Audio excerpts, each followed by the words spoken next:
Shaan, real quick though, how do you want to be introduced? I don't have a preference. Whatever. I'm actually curious to hear what you say, and then I can correct it. That's fine. Like they asked me, they were like, submit a bio, and it's like, that's up there with like go around the circle and say something interesting about yourself. Where I'm just like, it's too much pressure right now, guys. I'm a bio. You need me to define myself right now, my whole life into like a 36 character thing that you're gonna read out in front of the world. Oh man, I'm just gonna whatever you have is fine. As like where I left it.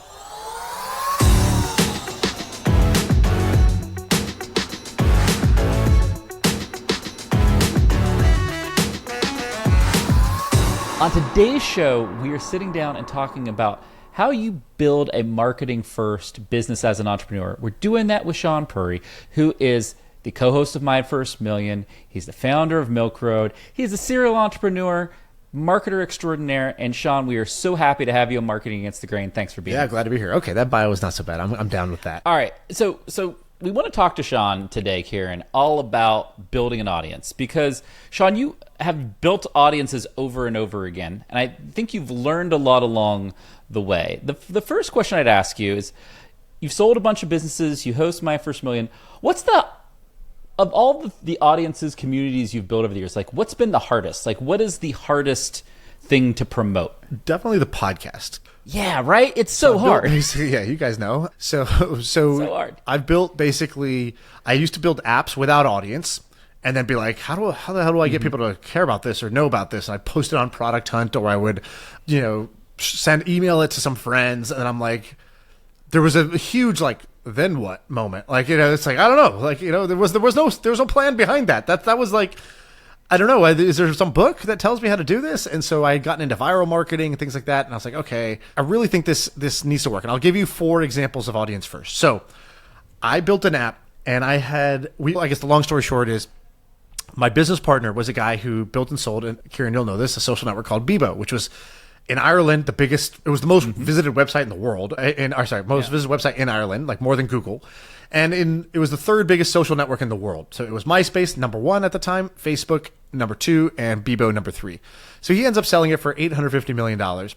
And now fast forward years later, I'm basically working. I initially worked for him. Then he named me CEO of the company. And I was like, all right, we're working kind of with him. He comes to me one day, says, hey, we can buy Bebo back out of bankruptcy. Like, it's going to go bankrupt. We can buy the brand back. And I was like, awesome.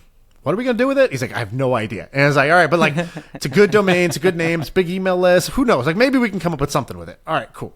So attempt number 1 of hacking audience was go buy a failed internet brand for $1 million and then see if you can relaunch a new product completely unrelated to the old product using that name and that press story of, is Bebo making a comeback? Just like MySpace tried to make a comeback with, I don't know if you remember, they hired Justin Timberlake and shit, and they was terrible. Yeah. Okay, that failed. Next attempt. But in doing that, I caught the attention of this kid who was, I think, 19 or 20 years old, living in the UK. He cold emailed me and said, hey, my name's Steven, and here's a little bit about me. I created this like kind of Craigslist for colleges. I really want to come work with you. I heard you bought Bebo back. I just want to work with you on whatever it's going to be. I remember Bebo from when I was a kid. So the $1 million purchase of Bebo, really the most valuable thing was that this kid, Steven, flies over from the UK and works for me. A lot of people will now know this guy. His name is Steven Bartlett. He's got a huge podcast called Diary of a CEO. He's got a book. What? I did not know this. Oh, you're blowing Kieran's mind right now. Flew over and I flew him over. He was 19, 20 years old, and his buddy Dom. They both fly over. Because, like, when you're 19, you think it's okay to just, like, bring a friend. And so he's, like, just brings a friend with him to work. And I'm like, oh, cool. Like, this is not a house party, but, like, I get it. He treated it a little bit like a house party. So he lived in the office because we didn't have, like, budget or startup. We didn't, like, I don't know. We didn't know, like, the proper way to do things. So it was like, you sleep there. And so he slept on this, like, bed in the office. And he worked with us. And I thought he was amazing. I thought he was super talented, like, really charismatic guy. Is like, I don't really know what your skills are. Like, maybe it's marketing, I guess, but like, let's just see what happens. So he had like a couple missions. His mission was go get us distribution. Like, we did a hack week. We rent a cab and we all go there, but it's like 10 engineers who were going to build stuff. 1 designer was going to design stuff. And then there was me and Steve, which is like, yo, do you also not have skills? He's like, yeah, me neither. Like, what do we do all day? Like, they're doing the hacking. We're just looking over their shoulder, like pointing things out. And then we were like, we got to be useful in some way. So we promised, like, hey, whatever you guys build, we're going to help get it out there. And so I went to Steve. I was like, all right, what's the best way we could do this? And we decided in our genius, we're going to go cold call Logan Paul and get him to promote our thing. Oh my God, this story is a great story. This is attempt number 2 now. So number 1, pay $1 million for failed internet brand that might get press and have a good domain. It didn't work. Attempt 2 was we'll just cold call Logan Paul.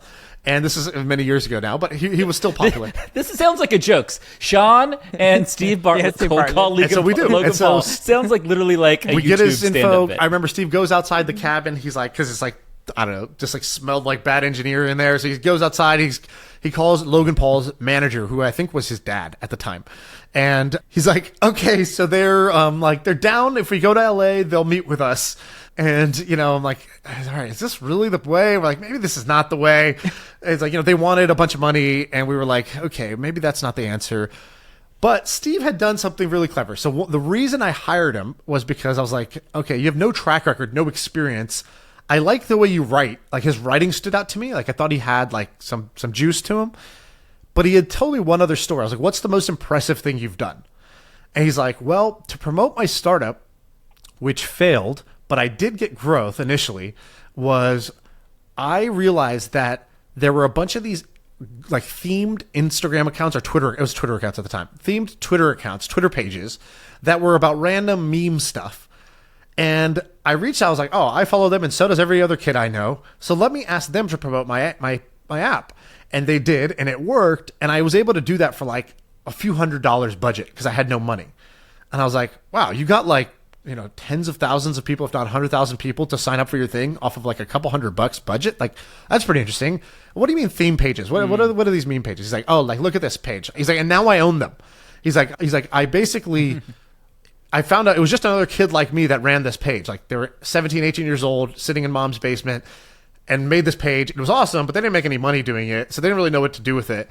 So he's like, I started offering them like $1,000 to buy your page, and they would sell it to me. So he was rolling up these pages, and when he couldn't buy it, he would partner with them and hire them in to be part of his like conglomerate. And he's like, yeah, bring your page, and now you work for the team. And so he had accumulated this giant social like net of accounts, and they would be like freshman problems or Harry Potter says, and like it's memes about Harry Potter or whatever. Like it could be anything, like overheard on campus, like things like that. And so I was like, that's really smart, and I think really cool that you did that. And so I was like, okay, whatever. That was his impressive thing. So then I was like, hey, can we just use your thing? And he's like, yeah, I think it'll work for an app. Why not? It worked for my website. Why wouldn't it work for an app? And so we did a marketing campaign called a Thunderclap, which was we got all of his pages on the same day to start talking about our app. But the key was Steve's genius was that he was like, I was like, okay, cool. So we're going to use this link with the trackable attribution, blah, blah, blah. He's like, no links. And I was like, what? Like, what do you mean? He's like, links aren't cool.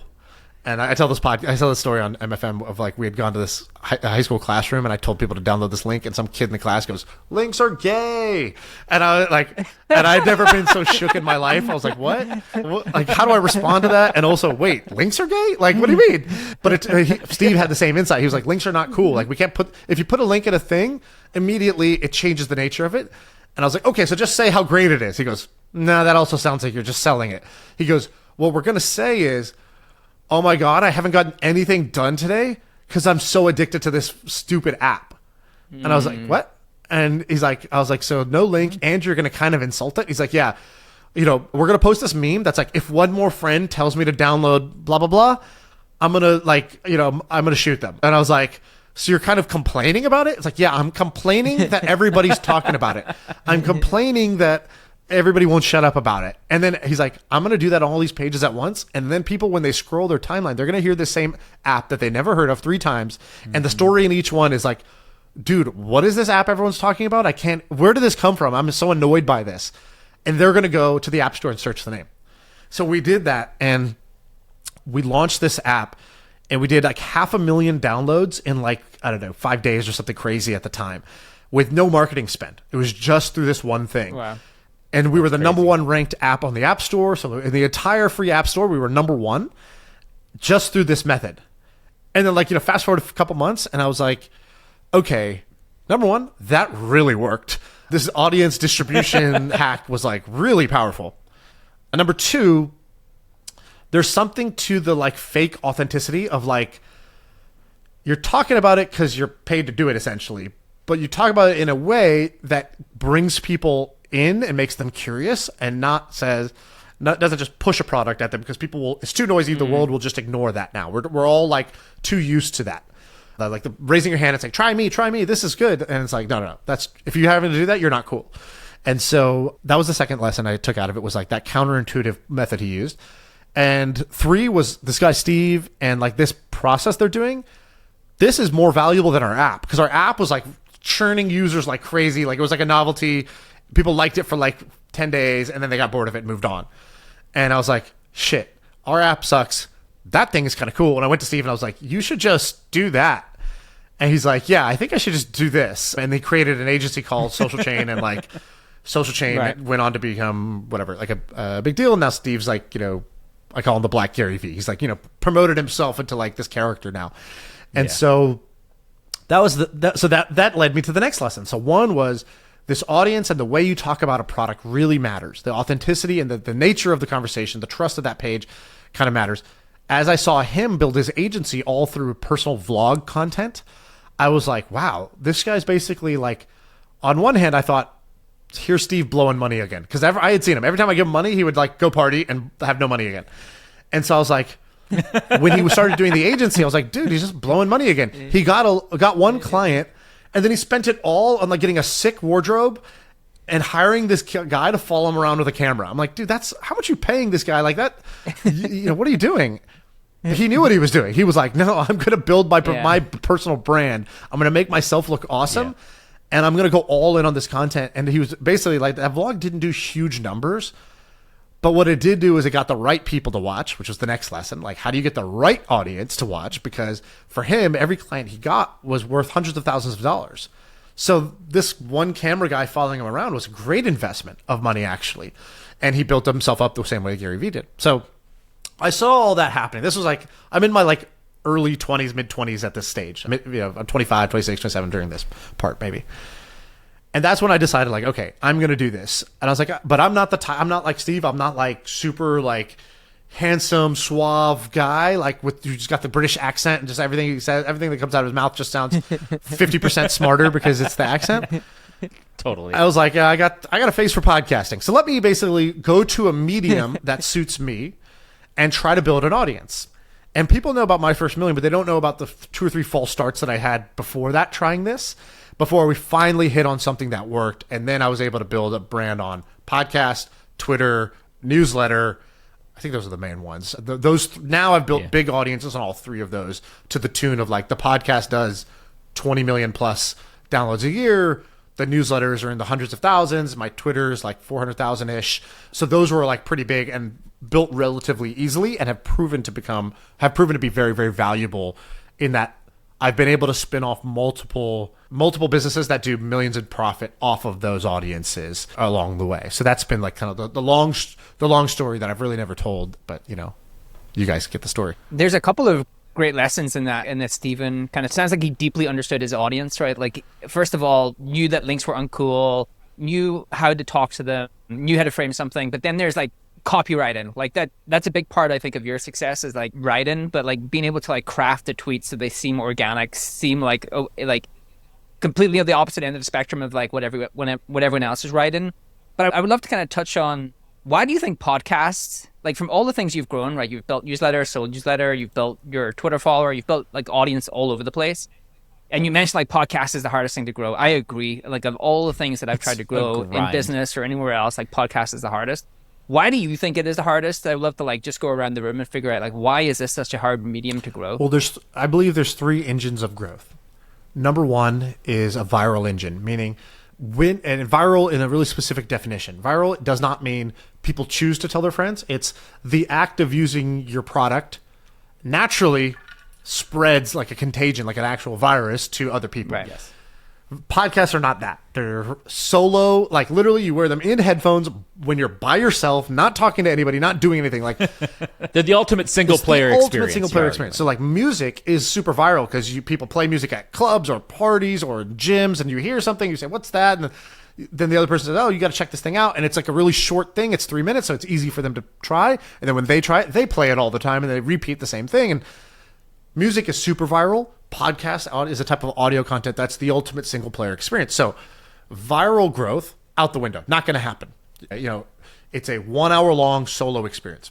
Okay. Second engine of growth is not viral, but paid.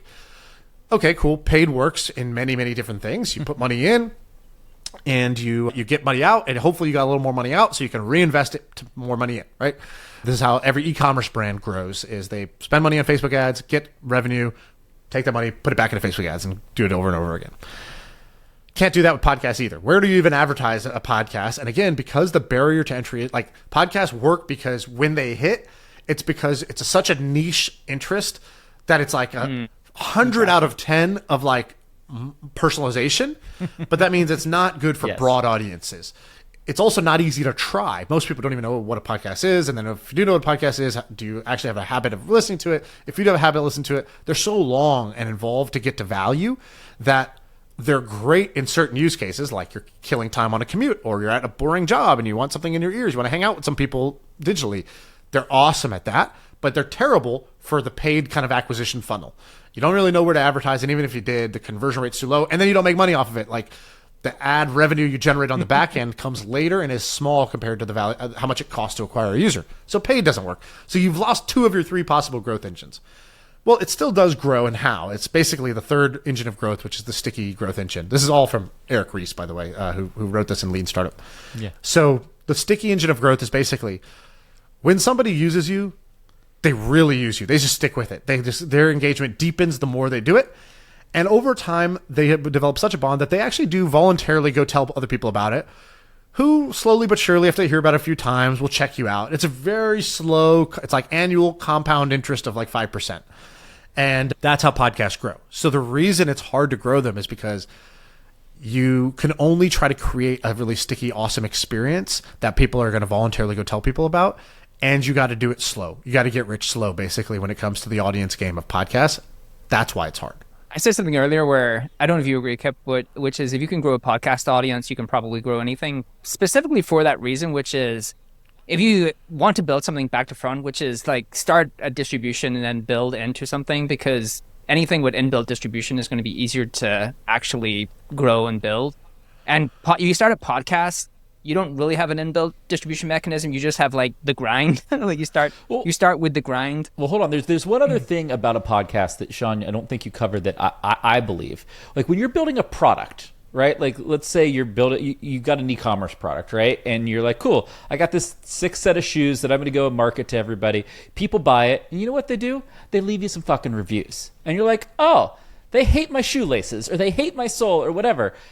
Nobody leaves you podcast reviews, first of all. Like, I remember when we first got on YouTube and you could actually have comments on episodes. I was like, oh, I actually know what people think. Like, I can actually have a little bit of feedback loop. Podcasts are so low on feedback that you can actually do it for a long time poorly. Because you actually can't get the loop of like, oh, I got this right. Early on, it's a strength that nobody can see your view count. Yes. You can barely even see your view count. Totally. It's great that you don't post something and get 2 comments because you'd just be discouraged at that point. Early on, it's a strength. Later, it's a weakness, which is why for MFM, we push everybody now to our YouTube channel. Even though it's not like as sticky as the audio downloads are, we literally get paid less for our YouTube things, but we still push people there. Why? Because ultimately I want to build the best product, and to build the best product, that feedback loop matters. And I think, and it's 2-way, right? Like then I can comment back and re-engage with them. And so once you have enough volume, that becomes like very motivating to go look at and to learn from. And you have enough signal there that you can actually learn something.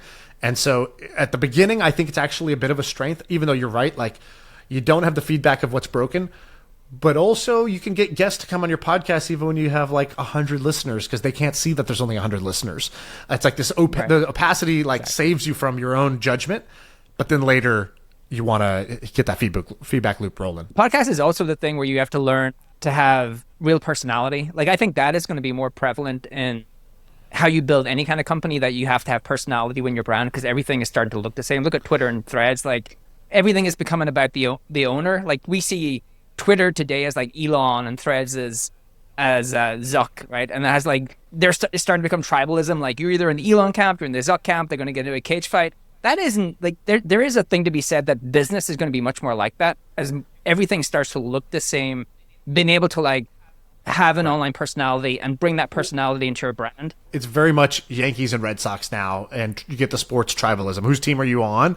And then you kind of need to blindly follow them for a bit. But that actually makes it all a little bit more interesting as well. I guess my question is like, what's different from the Shaan who was hanging out with Steve Bartlett, figuring out like the earliest lessons of marketing, to the Shaan now? Like, do you feel like you've manufactured your storytelling and personality because that's part of marketing, or do you feel like, oh no, I've just like learned some stuff and I've got some better skills now? Like, how do you think that evolution happened?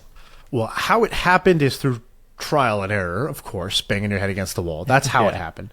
But there's sort of an intelligent way to do trial and error, and that's the part nobody tells you, right? It's like, because I meet a bunch of entrepreneurs that are like, yeah, I'm like, how long have you been doing this? Like 6 years. And I'm like, wow, but you're still doing the same shit. Like, you know, you're not like, it's like going to a gym and it's like, yeah, I'm getting it. I come to the gym 65 straight days and you're like, cool, but you're not really sweating and you're not like actually like your form sucks. Like, and it's not getting better each time. Like, it's okay to suck at the beginning. It's the rate of learning and the rate of improvement that matters. And so, yeah, the way I got better at things was simply I got sick of failing. I literally failed for my first 8 straight years of entrepreneurship, like, which is my entire career up till that point. There wasn't like something good before that either. It was just like, I'm going to go do this. It's going to be awesome. It's the next big thing. And then I said that for 8 straight years and proved myself wrong and embarrassed myself in front of everybody I know and who loves me. So, you know, like, that was the start of my career. And at some point, you know, you humble yourself and you start becoming thirsty for knowledge about like what does actually work. And what am I doing that's working? What are other people doing that's working? And how do I get more like the shit that's working than not? That applied to both project selection, which is something that nobody talks about that I think is so critical. What you work on, what you choose to work on is the most important decision, more important than really kind of anything else. Then it's the how, the approach. So what kind of energy, intensity, creativity process do you do to actually like improve something and get it to work? And then like, you know, capturing value on the other side. Like there's a lot of things that you do that you're like, oh, great. Even if you won, you kind of lose. Like there's nothing on the other side of that. And you have to, if that's okay, if you know that going in. And in fact, that's how I started the podcast. Like I have this doc that I wrote the day I started the podcast, which was, I have this thing I call the kickoff doc. I do before I do any project. I have my 1-page kickoff that I write for myself to give myself clarity on what am I actually trying to do here. And I started the podcast basically the day after we had sold our company. I was walking with a friend, and I remember there's just these like, you know, what's that phrase where it's like sometimes, you know, like years happen in days. That's what happened to me. Yes. A year happened in one like evening. And it was like, what is the year? It was just this, we started walking and we just like, we didn't say anything to each other, but we were like, it was clear, like we're not done walking until we're done talking. And we walked for like 4 hours straight through downtown in the Mission. Like it's a miracle we didn't even get like stabbed along the way. We're just pacing these streets over and over and over again. No water, no bathroom break, no food, no nothing. And we're just talking about like life, what we want out of life, what's the right way. And I remember you almost like work yourself into a bit of a frenzy, which is awesome. Like you almost ramp yourself up to the point where you have the juice to make a real decision. And I remember saying at that time, I was like, I think what Tim Ferriss does is awesome. And I don't know how to do it. And I'm very different than Tim. Like he's introverted. I'm like more extroverted. He's like super meticulous. I can care less about the details. Like we're very different people, but I was like, how cool is it that he basically just gets to be professionally curious, and every day 1 million people wake up and put Tim in their earballs. And I remember saying this, like, I want to be in 1 million people's earballs in the morning. Like that is my goal. That's the thing I think is the best. I don't have a plan of how to get there. I don't know what that's worth. I don't know if that's a better idea than starting a business. I just know that I want it more. I want that thing to happen. So the next day I was like, I'm creating a podcast. And I wrote down the doc, and I remember being like, immediately doubt crept in, and I was like, well, probably not going to have 1 million people listening to this. In fact, probably not even 10,000 people are going to listen to this. Like probably it's just me and my mom who listen to this thing. And I was like, all right, well, you know what? Even if that happens, it's worth doing because I got to swing the bat. I got to know. I got to try.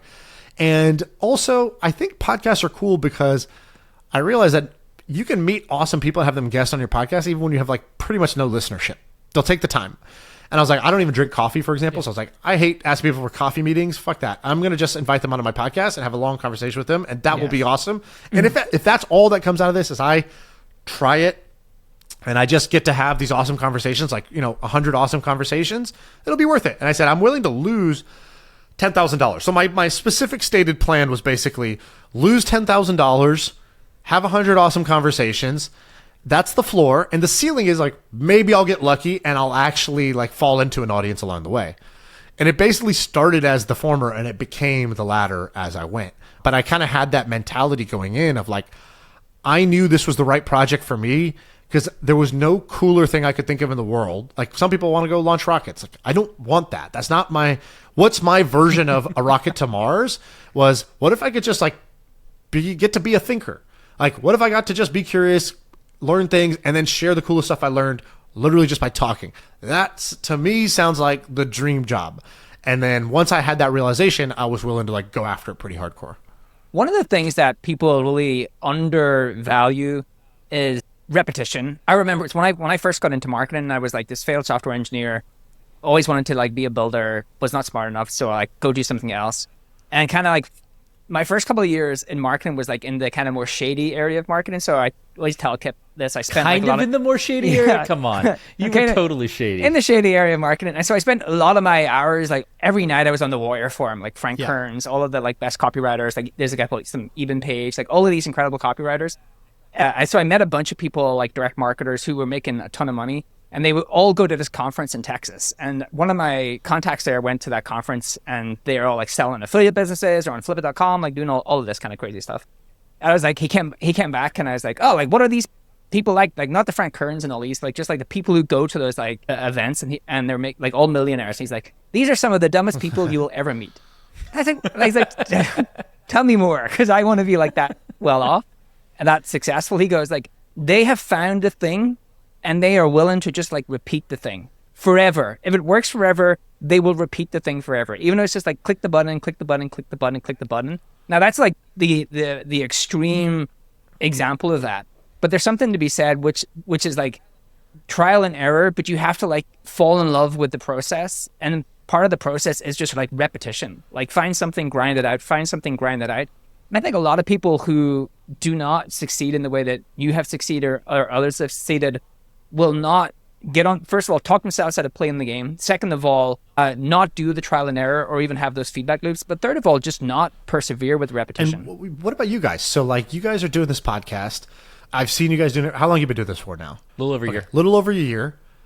I would guess that like by any conventional metric, the viewership or listenership of this podcast is not what you had put as your like kind of A+ goal, like your hopes and dreams of like, if this all works out, because I don't know how big I have no visibility on the numbers. I just kind of like, it's almost like the dog that doesn't bark. It's like, if I don't see it at the top of the charts or I don't hear about it like a ton from everybody, then you just sort of assume it's like most pieces of content. It's like somewhere in the whitewash. It's not like, hasn't broken out yet. Like we all know that Alex Hormozi like broke out in the last couple of years. Cool. Like you see that, we all kind of saw it.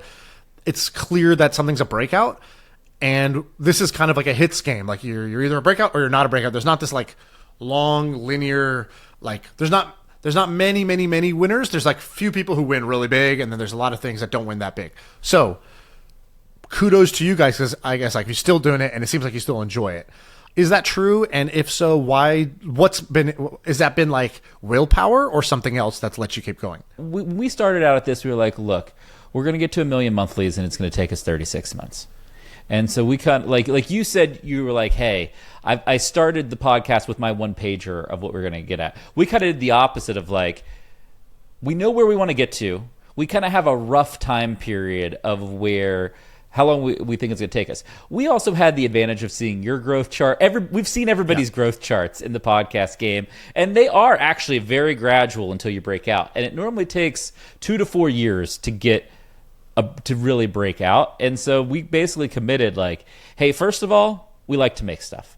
Second of all, we like each other. We want to talk and hang out. We're like talking to each other on every week anyway. Why not record it and talk to some of our favorite people and most interesting people, a little bit what you said.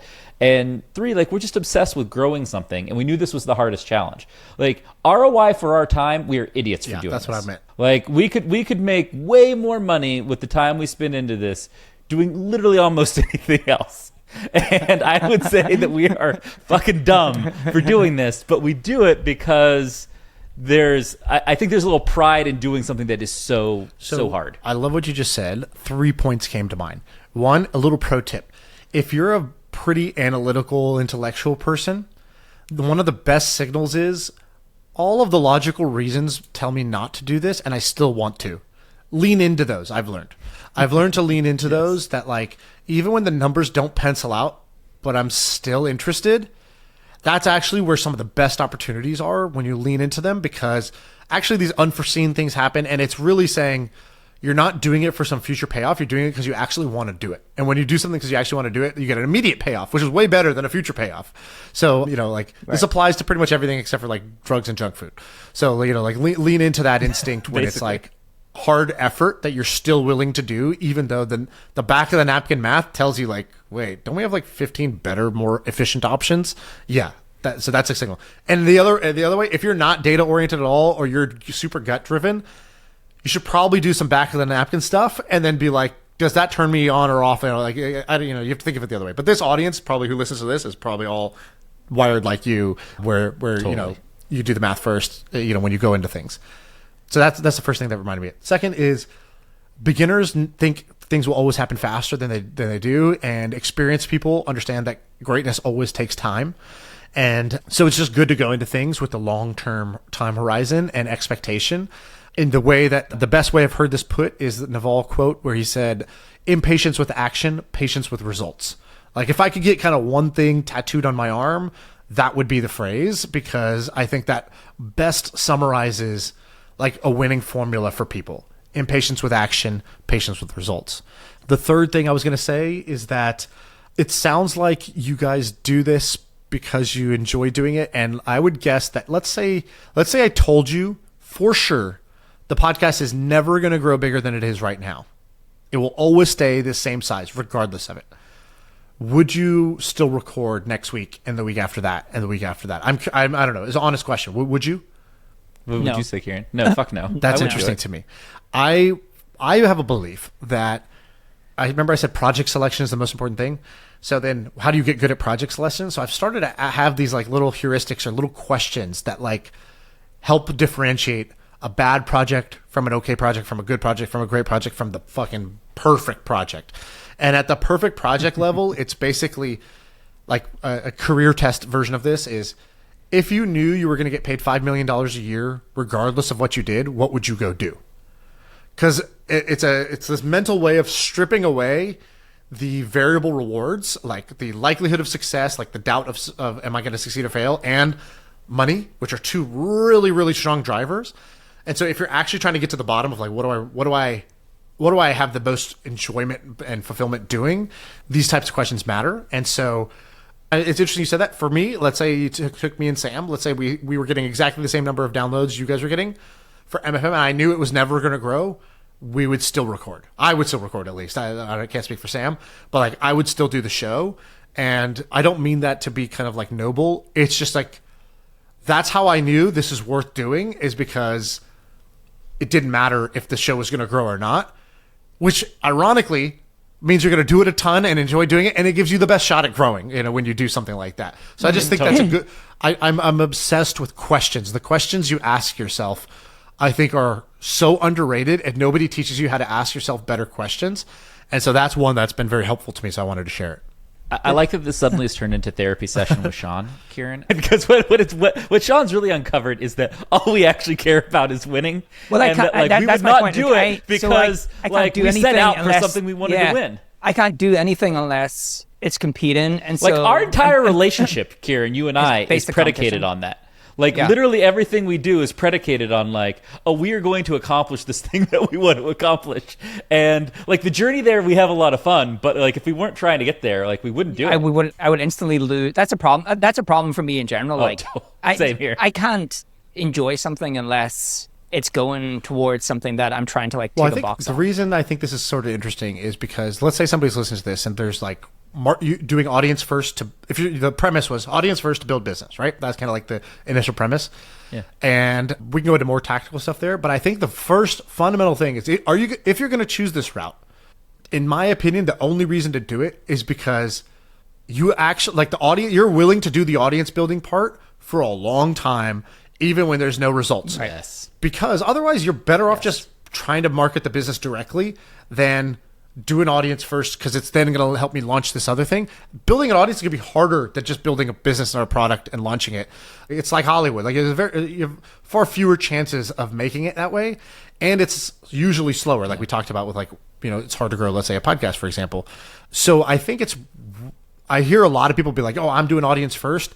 And I find that their thinking is quite shallow in that they think that's going to make it easier. Actually, in my opinion, it's not necessarily easier or harder. It's like just different.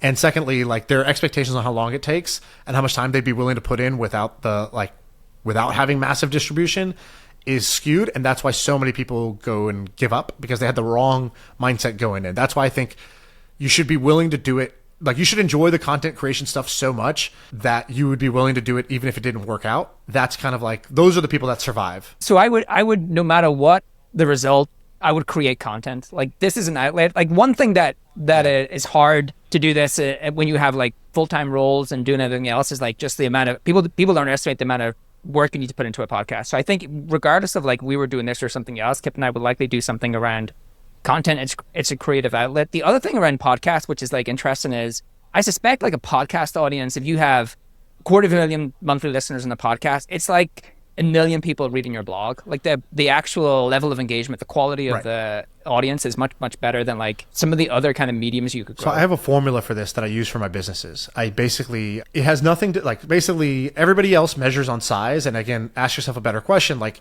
why do I actually think that this audience is valuable? I think this audience is valuable because two reasons. Typically, it's the quality of the person. So like who is the audience matters. It's not like one view is not one view. One listen is not one listen. Like who is the listener matters a lot. Who is the viewer matters a lot. And the second thing is how much trust do I have with them, which is proportionate to your influence over them.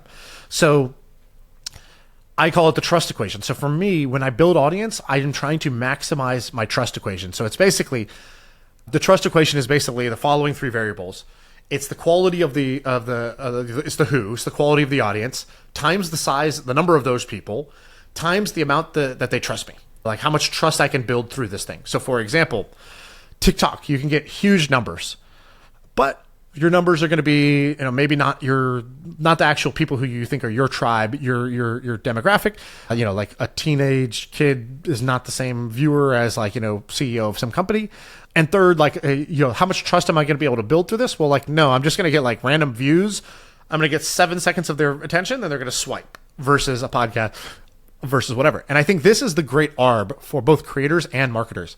So the great arb for creators is once you realize it's about the trust equation, you will choose a different strategy. You'll be like, I don't care if I get 100,000 or 10,000. I care that I get the right 10,000 and that they trust me a lot.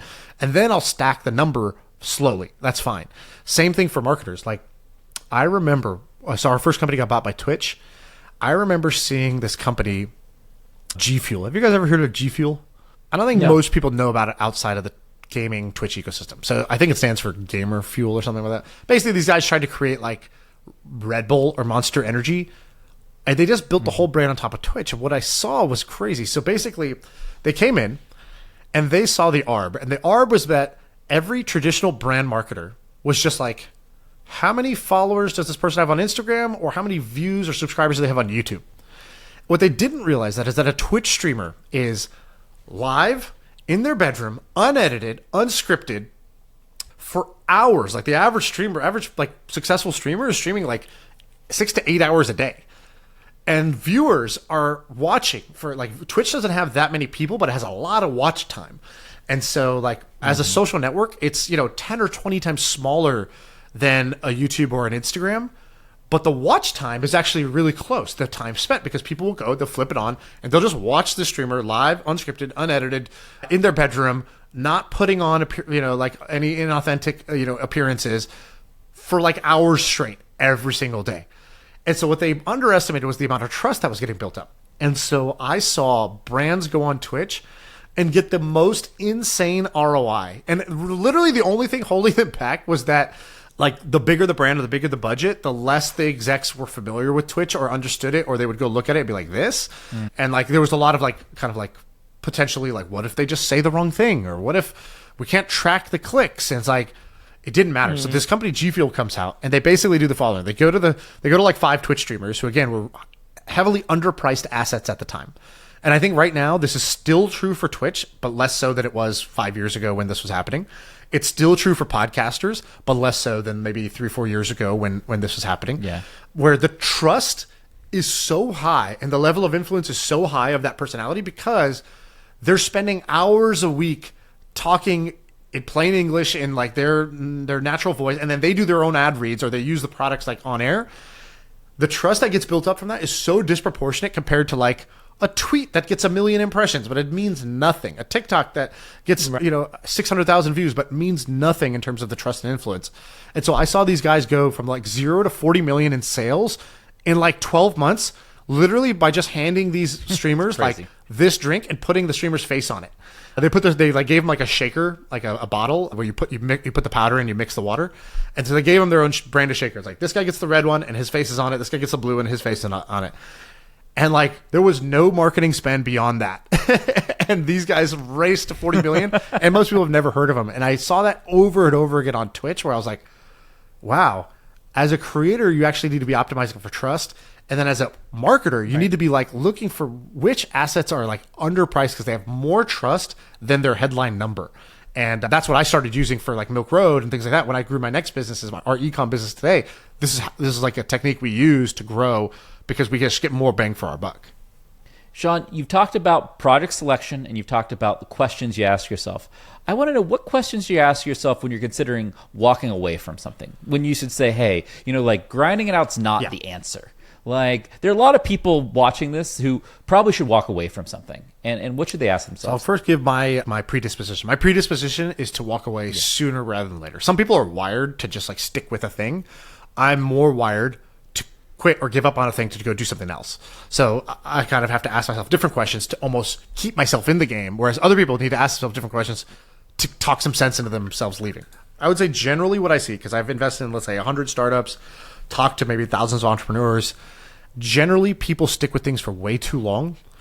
And you hear the perseverance stories when they work. And so it's like this like survivorship bias where it's like Pinterest wasn't growing and the guy kept the Pinterest is my favorite example because it's like had no traction.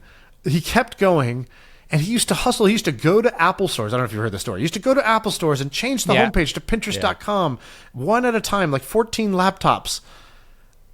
And I'm like, are you fucking kidding me? That like, what a stupid thing to do. What a waste of time. That is not why Pinterest succeeded. If it succeeded, it was not because he went to the Apple store and changed 12 laptops. Like, great story.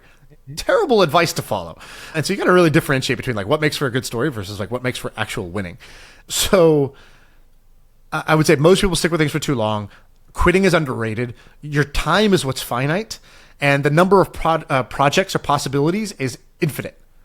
So it's crazy that people spend all of their time on one project when projects are infinite and time is finite. You just got to like understand the value of each one of those and take it really, really seriously. The thing I've found that works for me is at the beginning of a project, your risk is judging it too early. So I think it's great to go in eyes wide open. So my first step when I do projects, I talk to other people who have done things like this. I just try to get a general sense of like, how does the average successful person's journey go? Like you talked about, like you can see in your dashboard from like the HubSpot podcast network, what is the average successful podcast? How long does it take? And you don't want to look at the average, including failures. You want to look at the average successful one. That gives you like, if this works, it's probably going to take some time. Like, and how much time and what does like the first milestones look like? So I do that. I go talk to people. I literally will go hang out with them. Be like, do I even want your day? Like, do I even want this goal?